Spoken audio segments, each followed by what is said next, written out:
I read the book and I just really fell in love with the themes of the book. And at the centre of it is Mike, a female homicide cop. And I just felt really drawn into developing that character even more and bringing it to the cinema screen.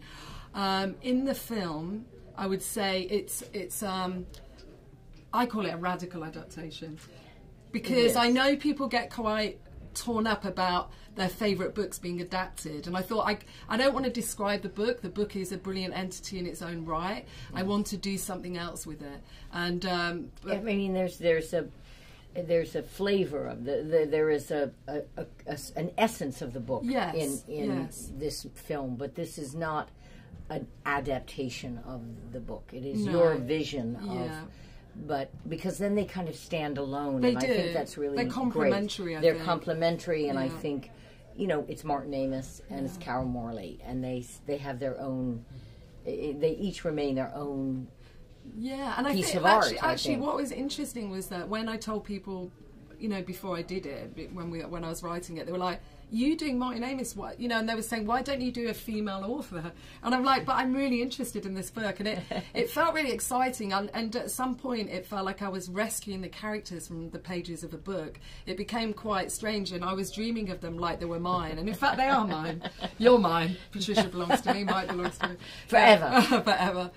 The sheer power and complexity of this woman, her incredible, this quiet demeanor, this pensive, fiercely intelligent, perceptive, intuitive woman. We don't often get to play these characters, especially women as we age in this industry.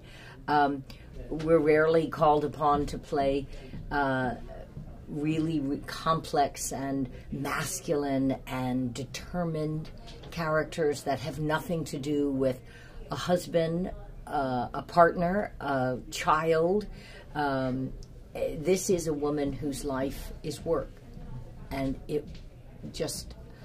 I was knocked out by it, because I've often played so many characters that are defined by the people around them. Mike is defined by herself, and that's it.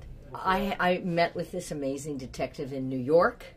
And I did my research, but I also had to come to Mike on my own. I had to spend the buried emotional life of this character, I think, is ever present, and that's the hard and sad and dark work you have to do all alone, that no director can help you with, but it has to be there when she needs it, that your fellow actors can't help you with, but you better be there for them. So I did my, you know, as cliched as it sounds, as the soul searching that this part demanded. So that's the hardest work I did for this. I read it once, I read it again, then I just set it aside.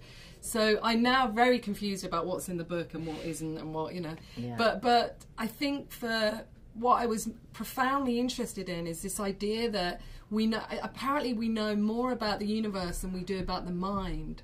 So I like the idea that the mind is a model of the universe, and Patricia as Mike kind of is mining her own mind and discovering it throughout the film as she begins to discover elements of the universe. And I think that idea that we are part of something bigger, and Mike is somebody that's been looking at the ground her entire life, looking for clues, and suddenly she has to look up and look inwards. Yes. And I'm not sure if that is in the book, to be fair, but that's something that I ran with. It's not in the book, because I think the book is like written as a noir, but you don't then want to over-stylize the film into a noir.